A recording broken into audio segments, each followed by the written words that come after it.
Umutot. Good afternoon! Hello, annyeonghaseyo. Marami akong sabit-sabit. Actually, gusto ko lang i-share. Bumili ako neto para hindi ako mahirapan.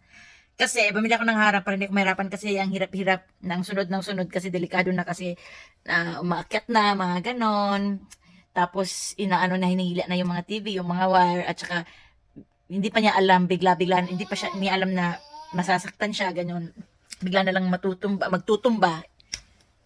bumabagsak ganun. Kaya bumili ako nito tapos ito may foam para kahit magtambling-tambling siya dyan, hindi siya masasaktan. Safe siya sa loob. At iniisip ko, makakapagtrabaho ako, may magagawa ako pag meron to. Itong fence na to. Pero, hindi yon mang nangyayari. Ano ba yan sabi? Hindi mangyayari na may magawa ako. Kasi, tumae. Bawal lumabas. Bawal ako lumabas. Hahakbang pa lang ako, iiyak na. Ayaw niyang magpaiwan dito. Kaya wala. Ganun pa rin. Bawal lumabas. Wala pa rin akong magawa. Enjoy na enjoy siya pag nandito ako. At saka, pag tulog siya, kailangan, nasa tabi pa rin ako. Hindi pa rin ako pwedeng mawala sa tabi.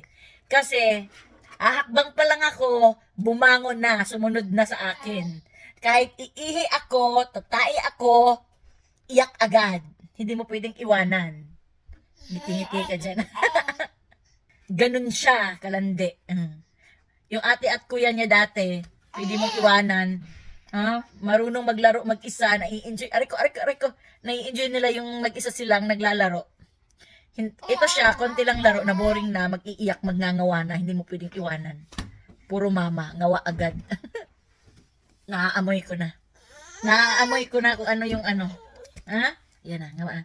Naaamoy ko na, merong lumabas. Ayan, mainit-init pa. Sige, bye.